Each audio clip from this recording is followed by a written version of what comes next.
జై శ్రీమన్నారాయణ. స్వామివారి భక్తులకు మనవి, మన సనత్ నగర్ హనుమాన్ దేవస్థానంలో వేంచేసి ఉన్న శ్రీ కళ్యాణ వెంకటేశ్వర స్వామివారి దేవాలయం నందు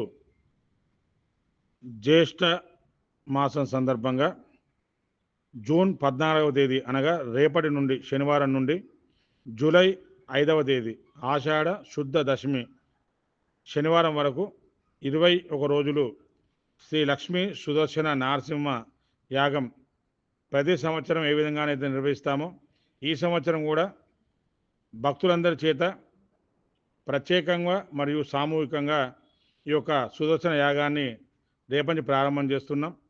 కాబట్టి భక్తులందరూ కూడా మీ అవకాశాన్ని బట్టి ప్రత్యేకంగా పాల్గొనాలనుకుంటే కనుక దేవాలయంలోకి వచ్చి వెంకటేశ్వర స్వామి దేవాలయ అర్చకులను సంప్రదించినట్లయితే దాని వివరాలు మీకు ప్రత్యేకంగా చెప్పడం జరుగుతుంది. సామూహికంగా పాల్గొనే భక్తులందరూ కూడా జూన్ 29వ తేదీ ఆదివారం లేదా జూలై 5వ తేదీ శనివారం చివరి రోజున సామూహికంగా మీరు పాల్గొనడానికి అవకాశం ఉంటుంది.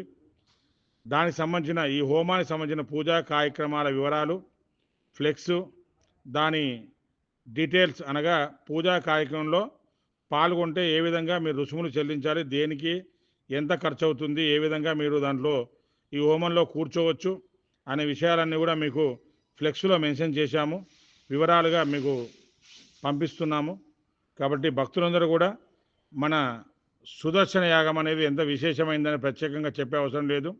శత్రుదోషము, నరఘోష, అదేవిధంగా ఆరోగ్యపరంగా ఉన్నటువంటి ఆటంకాలు, విద్య, ఉద్యోగ, వ్యాపార, సంతాన, వివాహ సమస్యల పరంగా ఉన్నటువంటి దోషాలన్నీ కూడా తొలగి చక్కటి సౌభాగ్యాలను ఇచ్చేటువంటి ఆ లక్ష్మీ అమ్మవారితో పాటుగా మనకు అన్ని రకాల దృష్టి దోషాలను నివారించేటువంటి ఆ నరసింహస్వామి, సకల ఆపద నివారించేటువంటి ఆ సుదర్శనుడు, ముగ్గురి కలయికనే ఈ లక్ష్మీ సుదర్శన నరసింహ యాగం. కాబట్టి ఇటువంటి యాగంలో భక్తులందరూ కూడా చక్కగా పాల్గొని ఆ లక్ష్మీ వెంకటేశ్వర స్వామి అనుగ్రహంతో పాటుగా లక్ష్మీ నరసింహ సుదర్శన స్వామి వారి యొక్క అనుగ్రహానికి పాత్రలు కావాల్సిందిగా కోరుతున్నాం. జై శ్రీమన్నారాయణ. జై జై శ్రీమన్నారాయణ.